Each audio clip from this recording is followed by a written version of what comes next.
بسم اللہ الرحمن الرحیم۔ الصلاۃ والسلام علیکہ یا رسول اللہ صلی اللہ علیہ وآلہ وسلم۔ ایاک نعبد و ایاک نستعین۔ میرے رب کی مخلوق اور رسول اللہ کے امتیوں کو خان کا اور میرا سلام۔ آج میں خان کا ایک پیغام دینے آپ کے سامنے آئی ہوں۔ خان نے پورے پاکستان کی عوام سے اپیل کی ہے کہ 24 نومبر کو وہ سب بچہ اس احتجاج کا حصہ بنے۔ یہ صرف ایک خان کی جنگ نہیں ہے، یہ آپ سب کی، یہ ملک کی حقیقی آزادی کی جنگ ہے۔ اس میں خان نے ہر طبقے سے تعلق رکھنے والے انسان کو اس میں شرکت کی دعوت دی ہے۔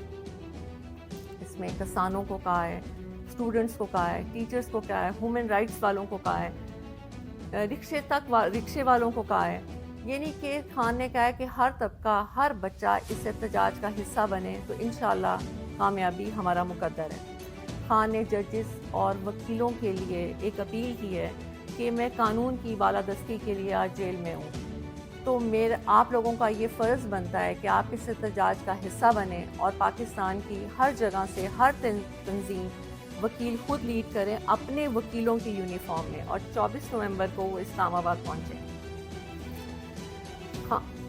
خان نے اس طرح تو بہت سے ہمیں لائے عمل بھی بھیجا ہے، بہت سے پیغامات بھی بھیجے ہیں، لیکن وہ وقت کے ساتھ ساتھ ہم آپ کے سامنے لے کے آئیں گے۔ دوسرا جو سب سے امپورٹنٹ اور اہم بات ہے جس کے لیے میں آج آپ کے سامنے آئی ہوں، وہ صرف یہ ہے کہ بہت سی چیزیں ہو رہی ہیں کہ 24 نومبر کی ڈیٹ چینج کر دی جائے اور خان کے سے ہم مذاکرات کر لیں گے، تو ایسی کوئی بات نہیں ہے۔ ڈیٹ صرف ایک ہی شرط پہ چینج ہو سکتی ہے کہ خان باہر آئیں اور خود اپنی زبان سے عوام کو اگلا لائے عمل دیں۔ اس کے علاوہ کسی قیمت پہ 24 جو ہے وہ چینج نہیں ہو سکتی۔ اس لیے اگر کوئی غلط میسج آئے آپ کو عوام کی طرف سے تو آپ نے اس کو نہیں ماننا، کیونکہ خان نے یہ خاص پیغام بھیجا ہے کہ 24 نومبر کبھی بھی کینسل نہیں کی جائے گی جب تک کہ خان خود آ کے عوام سے خطاب نہیں کریں۔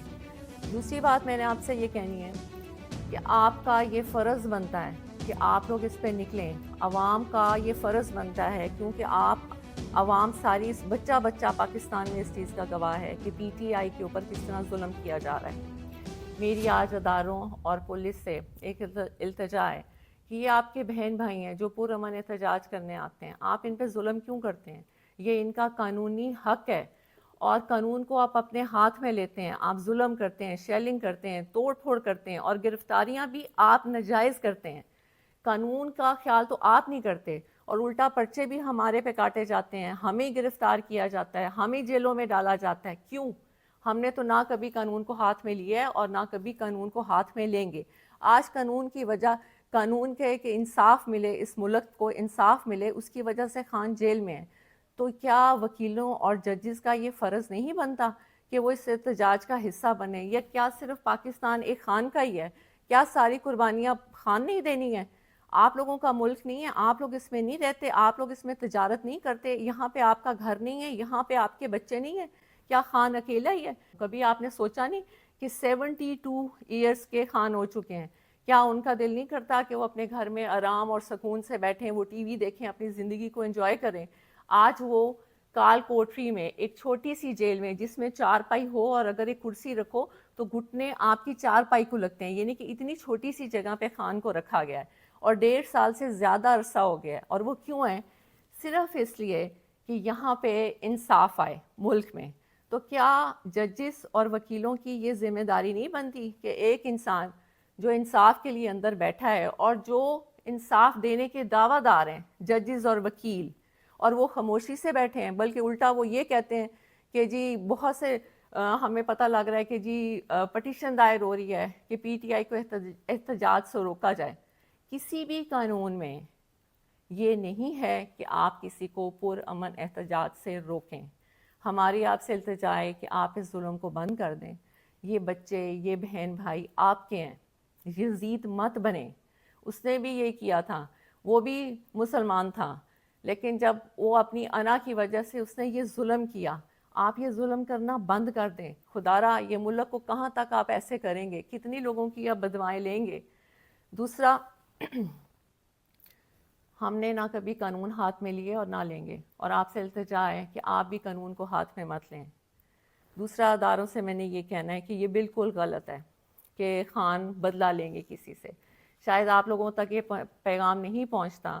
خان نے کہا ہے کہ طاقت میں آ کے کسی سے بدلہ لینے کا مطلب ہے کہ اللہ کی ناراضگی، اور انہوں نے کہا ہے کہ میں نے یہ جو جیل میں جتنا بھی ٹائم گزارا ہے یہ میرا ایک اللہ سے تعلق بنا ہے، جس میں نے یہ سیکھا ہے کہ طاقت میں آ کے معافی کا دروازہ کھولتے ہیں، نہ کہ ظلم کا دروازہ کھولتے ہیں۔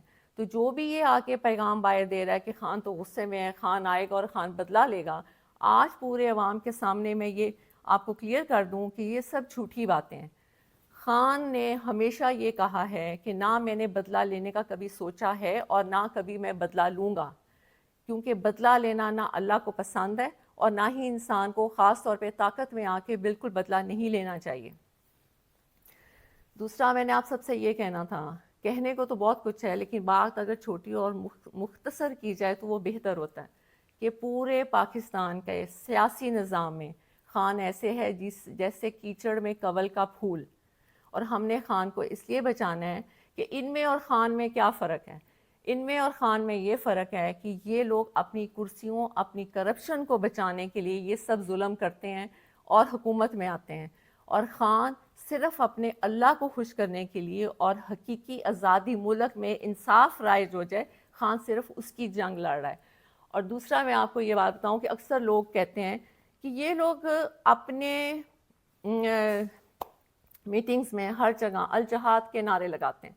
پہلی بات تو یہ کہ ہم نے کبھی بھی اپنے لوگوں یا ورکرز کو نہیں کہا کہ وہ جہاد کے نعرے لگائیں، وہ ان کے دلوں سے نکلتا ہے اور وہ خود لگاتے ہیں۔ اس پہ مجھے ایک بات بہت خان کی پرانی یاد آئی، مجھے نہیں پتا کہ یہ آپ کو بتانی چاہیے کہ نہیں، لیکن میرے دل میں تھا کہ مجھے یہ آپ کو بتانی چاہیے، کیونکہ جب میں نے الجہاد کے نعرے سنے تو میرے ذہن میں یہ آیا کہ یہ تو لوگ خود بخود نکال رہے ہیں، اور یہ کیوں نکال رہے ہیں کہ انسان سمجھتا ہے کہ وہ کر رہا ہے، جبکہ ہر چیز کرنے اور کرانے والی رب کی ذات ہوتی ہے۔ اگر دشمن دشمنی کر رہا ہے تو وہ بھی اللہ کی مرضی سے کر رہا ہے، اگر دوست دوستی کر رہا ہے یا ہم کوئی اچھا کام کر رہے ہیں تو وہ بھی ہم اللہ کی مرضی سے کر رہے ہیں۔ یہ صرف علیحدہ بات ہے کہ برے لوگوں کے لیے برے کام رکھ دیے جاتے ہیں اور اچھے لوگوں کے لیے اچھے کام رکھ دیے جاتے ہیں۔ تو ہماری تو ہمیشہ یہی دعا رہی ہے کہ یا اللہ ہمارے ہاتھ سے اچھے کام کرائیں۔ جہاد، آپ نے کہا الجہاد کا خان نے بہت پہلے یہ بتایا تھا کہ یہ قصہ، یہ ظلم اور یہ خان کے پیچھے ساری قوتیں جو کھڑی ہو گئیں اس کی وجہ کیا ہے جو آج تک کسی نے آپ کو نہیں بتائی۔ خان جب سب سے پہلے ننگے پاؤں مدینہ شریف گئے تھے تو جب وہ واپس آئے تھے تو فوراً ہی باجوہ کو کال آنا شروع ہو گئی تھیں کہ یہ تم کیا اٹھا کے لے آیا، ہم اس ملک میں شریعت کا نظام ختم کرنے لگے ہیں اور تم شریعت کے ٹھیکیداروں کو لے آئے ہو، اور ہمیں یہ نہیں چاہیے۔ آپ یقین مانیے تب سے خان اور اس کی بیگم کے بارے میں گن ڈالنا شروع کر دیا اور خان کو یہودی کا ایجنٹ کہنا شروع کر دیا۔ یہ میں صرف آپ کو اس لیے بتا رہی ہوں کہ یہ خان نے کبھی پبلک میں نہیں بتائی۔ اگر یہ بات غلط ہو تو پھر آپ باجوہ اور اس کی فیملی کو پوچھیں، کیونکہ باجوہ اور باجوہ کی فیملی نے یہ باتیں کسی کو بتائی تھیں جو خان تک پہنچی تھیں۔ بعد میں کیونکہ آپ کو پتہ ہے کہ جب آپ اقتدار میں ہوتے ہیں تو ویسے بھی آپ کے جو ادارے ہوتے ہیں وہ آپ کو بہت سی رپورٹس دیتے ہیں، انہوں نے بھی خان کو یہ بتایا تھا کہ اصل کہانی یہ ہے کہ خان کو اس چیز کی سزا دی جا رہی ہے کہ وہ آپ کے ملک کے لیے، حقیقی آزادی کے لیے، انصاف کے لیے اور ننگے پاؤں مدینہ شریف کی سرزمین پہ جو وہ چلے تھے، یہ ان کو اس کی سزا دی جا رہی ہے۔ اب آپ نے فیصلہ کرنا ہے کہ کیا آپ نے خان کی عزت اور ملک کی آزادی کے لیے نکلنا ہے یا نہیں نکلنا، کیونکہ ہر دفعہ اللہ موقع نہیں دیتے۔ خان نے آپ کو بہت دفعہ یہ بات کہہ دی ہے کہ جیسا انسان ہوتا ہے اس کے اوپر ویسا ہی حکمران ہوتا ہے، اور پوری دنیا میں آپ کو بہت اچھی طرح پتہ ہے کہ پوری دنیا میں اس وقت کی موجودہ حکمران کو کیا سمجھا جاتا ہے۔ تو اب فیصلہ آپ کے ہاتھ میں۔ خان کی جو اپیل تھی وہ میں نے آپ تک پہنچا دی۔ بہت شکریہ۔ صلی اللہ علیہ وسلم۔ اللہ حافظ۔